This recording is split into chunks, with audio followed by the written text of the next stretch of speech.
বাংলাদেশে উচ্চ রক্তচাপ বর্তমানে একটি উদ্বেগজনক জনস্বাস্থ্য সমস্যা।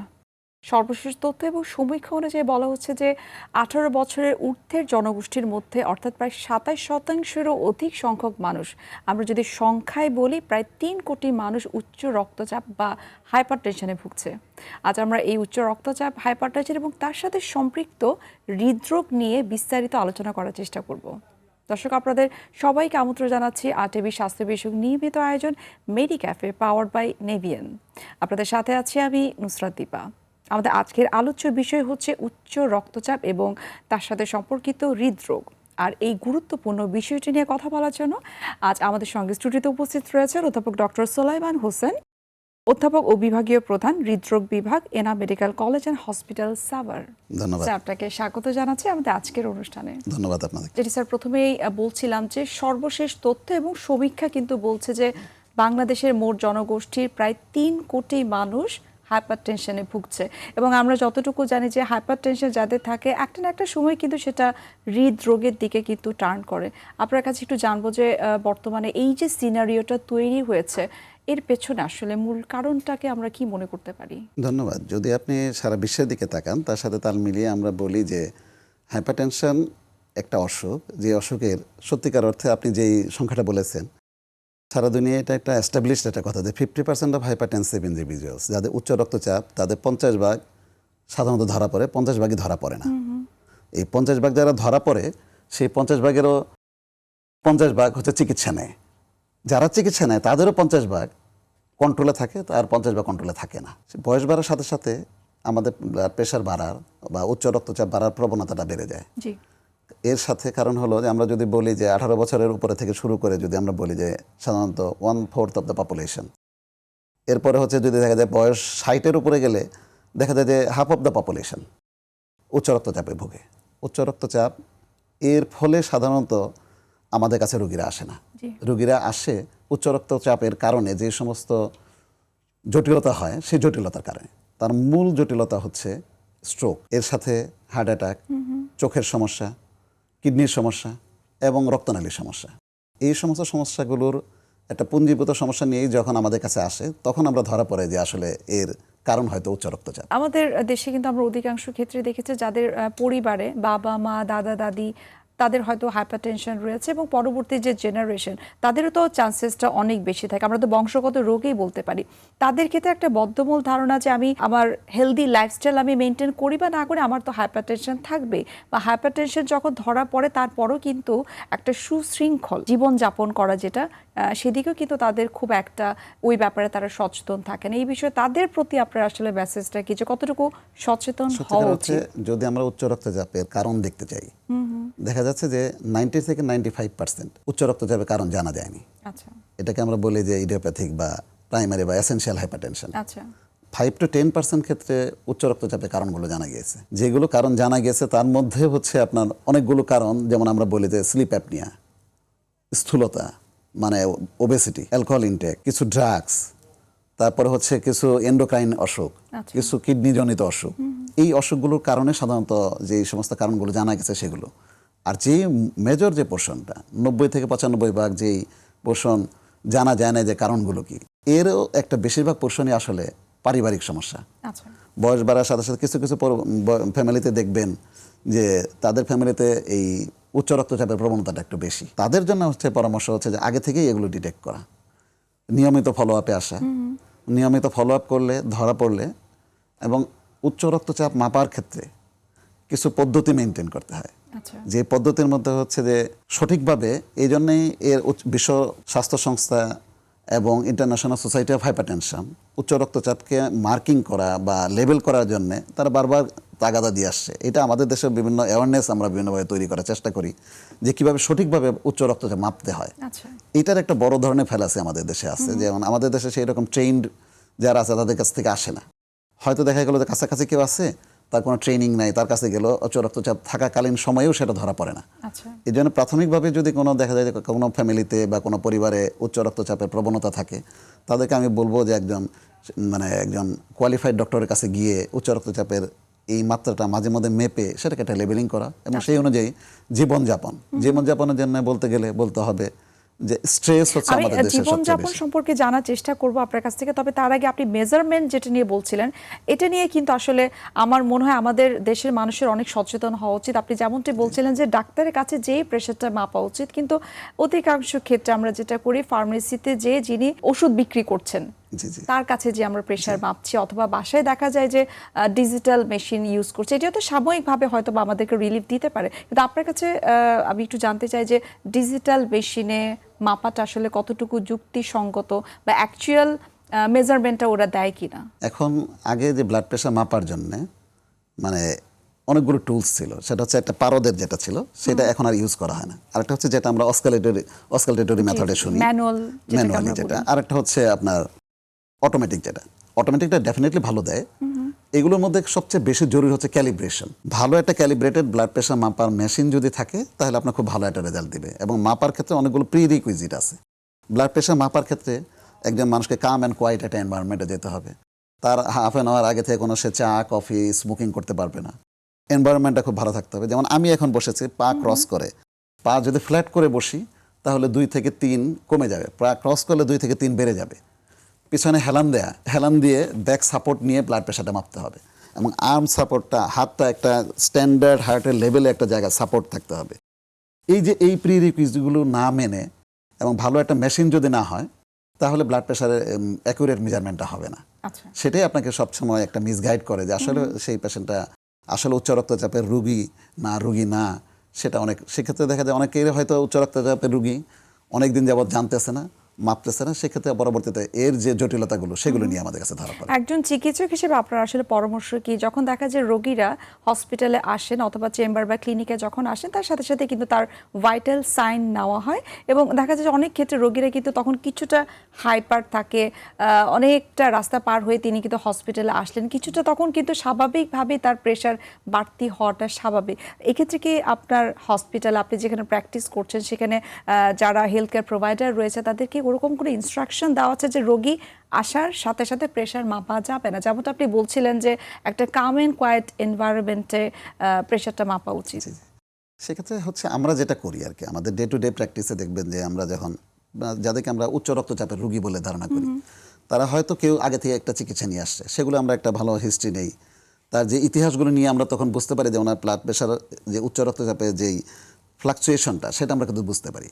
সেক্ষেত্রে যখন আমাদের পেশেন্ট আসে, ইউজুয়ালি আমাদের পেশেন্ট যখন আউট পেশেন্ট ডিপার্টমেন্টে আসে তখন কিন্তু পেশেন্টগুলো আমাদের একটা কিছুক্ষণ সময় নিয়ে আসে। যারা খুব তাড়াহুড়া করে আসে তাদেরকে ব্লাড প্রেশার মেপে যখন আমরা বেশি পাই সেক্ষেত্রে আমরা অনেকে আবার ওয়েট করাই যে আপনি একটু ওয়েট করেন, আমরা পরবর্তীতে আবার এটা মেজার করবো। অ্যাপ্রোপ্রিয়েট করার পরে যদি তখনও বেশি থাকে তখন আমরা হয়তো ধরে নেই যে হঠাৎ করে ব্লাড প্রেশার বেড়ে যাওয়ার কিছু কারণ আছে। হয়তো সে একটা স্ট্রেসের মধ্যে আছে, রাতে ঘুম হয়নি, অন্য কোনো মানে কিছু ওষুধ খেয়েছে যে ওষুধগুলোর কারণে তার হয়তো হঠাৎ করে ব্লাড প্রেশার বেড়ে যেতে পারে, তার স্ট্রেস আছে। এই জিনিসগুলো আমরা সর্ট আউট করে তারপর আমরা তাকে এক্সট্রা কোনো বা বাড়তি কোনো ঔষধ দেবো কিনা সেটার ক্ষেত্রে আমরা এই জন্যই বলি যে উচ্চ রক্তচাপের রুগী হিসাবে যদি কাউকে বলতে চাই তার মানে ব্লাড প্রেশার বেশি মানে 130/80, যেটা আগে আসলে বলা হতো 140/90। এখন ব্লাড প্রেশার মানে উচ্চ রক্তচাপের লেভেলটাকে কমিয়ে আনা হয়েছে। 130/80 এর উপরে যদি দেখা যায় যে পরপর 2টা সাইডে আচ্ছা, যদি বেশি থাকে তাহলে তাকে আমরা অ্যাভয়েড করব।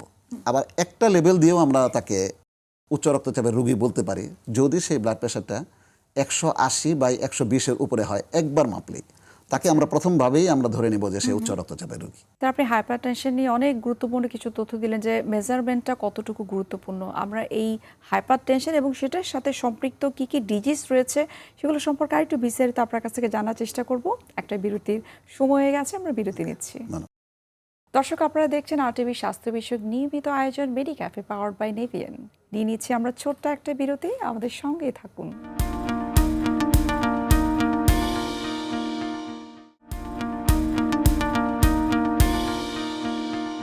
দর্শক, ফিরে আসলাম বিরতি থেকে। আপনাদেরকে আরও একবার স্বাগত জানাচ্ছি RTV স্বাস্থ্য বিষয়ক নিয়মিত আয়োজন মেডি ক্যাফে পাওয়ার্ড বাই নেভিয়ান।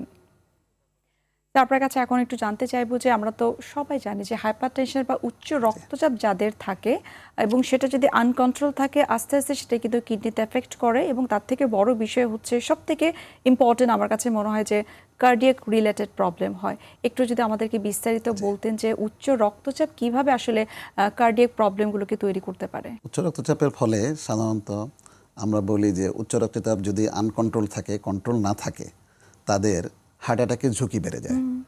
হার্ট অ্যাটাকের ঝুঁকি বেড়ে যায়, হার্ট ফেইলোরের ঝুঁকি বেড়ে যায়, হার্টের গতি অনিয়ন্ত্রিত অথবা এটাকে বলি আমরা অ্যারিথমিয়া, এই অ্যারিথমিয়া হওয়ার প্রবণতাটা বেড়ে যায়।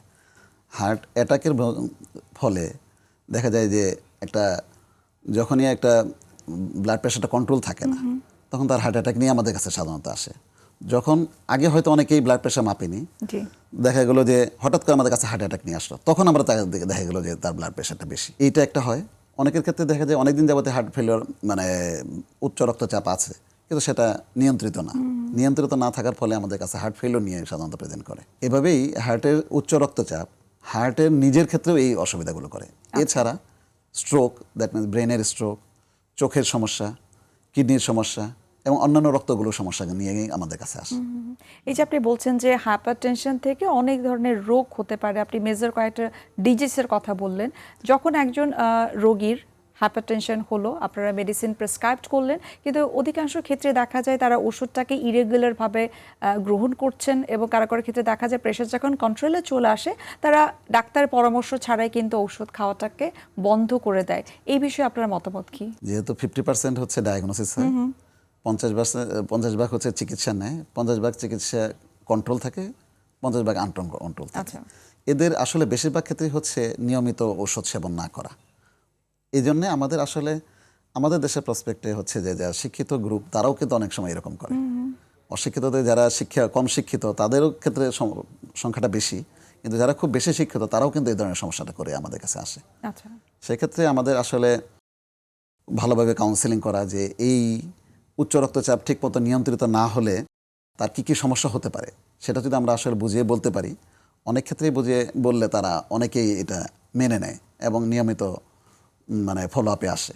ফলো আপটা জরুরি এই ক্ষেত্রে, যে হয়তো সে ডাক্তারের কাছে না আসলো, তাকে আমি যেটা বলছিলাম যে অটোমেটেড যে মেশিনগুলো আছে সেগুলো যদি বাসায় থাকে, নিয়মিত একটা যদি ওটা মেপে একটা রেকর্ড রেখে মাঝে মধ্যে এসে একটা ফলো আপ ভিজিটে আসে, তাহলে সেটা কিন্তু আমরা ফলো আপ করতে পারি যে তারা আসলে নিয়ন্ত্রিত আছে বা অনিয়ন্ত্রিত আছে। আপনার কাছ থেকে জানতে চাই সেটা হচ্ছে যে আমাদের বাংলাদেশের প্রেক্ষাপটে যেহেতু আমরা জানি যে হাইপারটেনশনের পেশেন্ট অনেক বেশি, কার্ডিয়াক পেশেন্ট অনেক বেশি, কিন্তু শহরে যারা বসবাস করছে তারা কিন্তু মোটামুটি চিকিৎসার একটা সুব্যবস্থা কিন্তু তারা পাচ্ছে, ওই এনভায়রনমেন্টটুকু আছে, কিন্তু প্রত্যন্ত অঞ্চলে জেলা উপজেলা পর্যায়ে কিন্তু এই কার্ডিয়াক কেয়ারের আমার মনে কিছুটা ঘাটতি রয়েছে।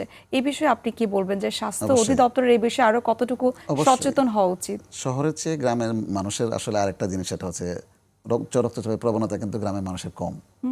শহরে যে রেশিও সেই অনুযায়ী গ্রামের মানুষের কম। আমাদের দেশের সরকার তো চেষ্টা করছে বিভিন্ন সময় বিভিন্নভাবে, এবং আমাদের স্বাস্থ্য ব্যবস্থার উন্নতির সাথে সাথে এখন দেখবেন যে আসলে প্রত্যন্ত অঞ্চলেও কিন্তু আমাদের অনেক এডুকেটেড যারা কোয়ালিফাইড ডক্টর পাওয়া যায়। এটা শুধু সদিচ্ছার এবং আমি মনে করি সচেতনতা তৈরি করাটা আমাদের শিক্ষিত লোকের জন্য খুব জরুরি। যারা সামাজিকভাবে যারা প্রতিষ্ঠিত, সামাজিকভাবে যারা শিক্ষিত, সরকারের পক্ষ থেকে এবং আমাদের নিজেদের পক্ষ থেকেও এই সচেতনতা যদি তৈরি করতে পারি যে উচ্চ রক্তচাপ একটা ঘাতক মানে সাইলেন্ট কিলার বলে এটা আমাকে অনেক ক্ষেত্রে ধরা পড়ে না, এটাকে আমরা যদি নিয়মিত একটা চেক আপের মধ্যে নিয়ে আসি, সেক্ষেত্রে বিভিন্ন ধরনের প্রোগ্রামগুলো করা যায়। স্কুলে আমরা এটাকে করতে পারি, স্কুলে একটা প্রত্যেকটা স্কুলে একটা ব্লাড প্রেশার মাপার একটা প্রোগ্রাম করতে পারি, কমিউনিটি একটা প্রোগ্রাম করতে পারি। একটা কমিউনিটিতে একটা প্রোগ্রাম করলে বা যে কোনো জায়গায় গেলে যে তার রক্তচাপ মাপার একটা লেভেলটা তার জানা থাকলে অ্যাটলিস্ট এই জিনিসগুলো মানতে সামাজিক সচেতনতা, সেটা হচ্ছে সামাজিকভাবে মিডিয়া যেমন স্কুলের যে টিচাররা আছে তারা যদি করেন, মাদ্রাসার শিক্ষকরা করেন, সব কিছু মিলিয়ে যখন আমরা আমাদের সামাজিক যেই সচেতনতা সেটা যদি তৈরি করি, তাহলে আমাদের এগুলো খুব দ্রুত ধরা পড়বে এবং সেটা স্বাভাবিকভাবেই কাছাকাছি কোনো চিকিৎসক অথবা বিশেষজ্ঞ চিকিৎসকের মাধ্যমে চিকিৎসা করে সেটাকে আমার মনে হয় যে নিয়ন্ত্রণে আনা সম্ভব। এবং এর পরবর্তী যে ঝুঁকি, সেই ঝুঁকিগুলো কমিয়ে এনে স্বাস্থ্য ব্যবস্থার উপরে যেই বার্ডেন সেটাকে আমার মনে হয় কমানো সম্ভব। আচ্ছা, আমরা কিন্তু অনেক ক্ষেত্রে দেখেছি যে জেলা উপজেলা পর্যায়ে কোনো একজন রোগীর হয়তো তার হার্ট অ্যাটাক হলো, হার্ট অ্যাটাকের কিছু সিমটমস নিয়ে তিনি জরুরি বিভাগে গেলেন, কিন্তু তখন কিন্তু দেখা যায় যে চিকিৎসক যারা রয়েছেন তারা ইসিজি করে তারপর হয়তো বলে দিলে যে ওনার হার্ট অ্যাটাক হয়েছে, বাকি ট্রিটমেন্ট সেখানে করা সম্ভব না, আপনাকে ঢাকায় যেতে হবে। সো এমন কোনো ব্যবস্থা আসলে করা যেতে পারে কিনা যেখানে ইসিজি করার পাশাপাশি ওই পেশেন্টটাকে আমরা ইনস্ট্যান্ট যদি কোনো ট্রিটমেন্ট আমরা বলতে পারি যে তার জীবন বাঁচানো কোনো ট্রিটমেন্ট, সেই ব্যবস্থাকে করা যেতে পারে সরকারের অবশ্যই, পক্ষ থেকে, বা অবশ্যই। আপনারা একজন কার্ডিওলজিস্ট হিসেবে আপনাদের নিজস্ব কোনো সুপারিশমাল আছে এটা কিনা? আমরা শুধু কার্ডিওলজিস্ট না, যারা শিক্ষিত ডক্টর, যারা কোয়ালিফাইড ডক্টর, তারা সবাই কিন্তু আমাদের বলা একটা এদের সামাজিকভাবে যে একটা, এখন দেখবেন যে মানে সামাজিক যোগাযোগ মাধ্যমগুলোর উন্নতির সাথে সাথে সবাই কিন্তু এখন দেখবেন যে আমাদের কাছে যে রুগীগুলো আসে, সামান্যতম বুকে ব্যথা হলে 4টা অ্যাসপিরিন জি। একত্রে চিবিয়ে খেয়ে আমাদের কাছে চলে আসে। কিন্তু এই ইতিহাসটাও কিন্তু রয়েছে যে হার্ট অ্যাটাক হওয়ার পরে সেই হসপিটাল থেকে, অর্থাৎ সেই জেলা বা উপজেলা থেকে রোগী ঢাকা পর্যন্ত যেতে যেতে কিন্তু মৃত্যুবরণ করছে। এটাই বেশিরভাগ ক্ষেত্রে। উন্নত বিশ্বেও দেখা যায় যে 4/1 ভাগ রুগী হাসপাতালে যাওয়ার আগে হার্ট অ্যাটাকে রুগী মারা যায়। জি। এটা বেশিরভাগ উন্নত বিশ্বেও। আর আমাদের দেশে যে স্বাস্থ্য ব্যবস্থা, এর এবং আমরা সাথে যতটুকু জানি এই সময়টাকে বলে গোল্ডেন টাইম। গোল্ডেন, এটা হচ্ছে জাস্ট হসপিটাল ঢোকার আগেই তারা মারা যায়। তার পরবর্তী যে পেশেন্ট যে কমপ্লিকেশনসগুলো, সেগুলো হচ্ছে আরো পরে হয়। আচ্ছা। কিন্তু আমাদের দেশে যে প্রসপেক্টটা, সেটা হচ্ছে ট্রান্সপোর্ট, তারপরে হচ্ছে আমাদের আরেকটা ব্যবস্থা হচ্ছে যে আমাদের হেলথ কেয়ার সিস্টেমটা কিন্তু পার্সোনালি ফাইন্যান্সড, প্রত্যেকে ব্যক্তিগত টাকা থেকে দিতে হয়। জি। সেখানে আপনার কোনো ইন্স্যুরেন্স কোম্পানি বা ইন্স্যুরেন্স কোনো কাভারেজ থাকে না। সেক্ষেত্রে চিকিৎসা যেটা হয়তো ব্যবস্থাটা, বাইরের দেশে কিন্তু স্বাস্থ্য বীমা রয়েছে, যেটা জি জি আমাদের জি, দেশে আমাদের হয়তো দেশে সেটা নেই। নাই। আমাদের দেশে এই সমস্যাটার কারণে হয়তো চিকিৎসা নিতে তার যে মানে অর্থনৈতিক যে সামর্থ্য, সেই সামর্থ্যের উপর নির্ভর করে তাকে আসলে চিকিৎসা ব্যবস্থাটাকে নিতে হয়। আচ্ছা। এইটা একটা সমস্যা। যদিও আমাদের সরকার বিভিন্নভাবে চিন্তা করে বিভিন্ন সময়, কিন্তু আমাদের যে সমস্ত হসপিটালগুলো আছে, থানা স্বাস্থ্য কমপ্লেক্স বলেন, জেলা স্বাস্থ্য কমপ্লেক্সগুলো বলেন, সবগুলোতেই কিন্তু আমাদের এখন হৃদরোগ বিশেষজ্ঞ আছে। আরেকটা প্রসঙ্গে চলে যেতে চাই, একটু ভিন্ন প্রসঙ্গ বলা যেতে পারে। যেমন আমরা জানি যে কার্ডিয়াক প্রবলেম মানে, হাইপারটেনশন মানে হচ্ছে এটা অ্যাডাল্ট বা বয়োজ্যেষ্ঠদের রোগ, কিন্তু এখন ইয়াং জেনারেশন যারা রয়েছে তাদের হাইপারটেনশন হচ্ছে, তাদের কিন্তু কার্ডিয়াক অ্যারেস্ট বা হার্ট অ্যাটাক কিন্তু হচ্ছে। এর বিশেষ কোনো কারণ আছে কিনা? স্বাস্থ্য ব্যবস্থার উন্নতি যেমন হচ্ছে, তেমন আমাদের সামাজিক ব্যবস্থার উন্নতিও তেমন হচ্ছে। সামাজিক যোগাযোগ মাধ্যম আমাদের জীবনের মেজরিটি পোর্শনটাই কেড়ে নিয়েছে। আমাদের নিজেদের আগে যেমন কোনো হয়তো ফোন ছিল না, স্মার্টফোন ছিল না, সামাজিক যোগাযোগ মাধ্যমে যে সমস্ত ডিভাইসগুলো সেগুলো ছিল না, অনিয়ন্ত্রিত খাদ্য অভ্যাস, ফাস্ট ফুড, এখন যেমন অনলাইনে একটা খাবার অর্ডার দেওয়া যায়, সেই জিনিসগুলো তো আগে ছিল না, তাকে নিজেকে তৈরি করতে হতো। সামাজিক যোগাযোগ মাধ্যমের যেই, এটা একটা আসলে খুব মহামারী আকার ধারণ করছে আমার কাছে মনে হয়, যে বাচ্চারা ছোট মানে ইয়াং এজ থেকেই তারা এই ডিভাইসের প্রতি এত বেশি আসক্ত হয়ে গেছে। আমরা বড়রাও অনেক সময় যখন হয়তো গাড়িতে বসে যাই তখন রেস্টও নিতে পারি অথবা অন্য কিছু চিন্তা করতে পারি, তা নিয়ে না নিয়ে দেখা গেলো আমরা একটা ডিভাইসে আসক্ত আছি। এই ডিভাইসে থাকার স্ক্রিনিং সময় টাইমটা এখনকার যুগে অনেক বেশি, এবং তার সাথে যুক্ত করতে চাই স্মোকিং এর বিষয়টা, যেটা শুধুমাত্র 20 থেকে 25 বছরের তরুণ সমাজ যারা রয়েছে তারা কিন্তু না, এখন কিন্তু টিনেজার যারা ওই বয়স থেকে কিন্তু স্মোকিং করাটা শুরু হয়ে গেছে।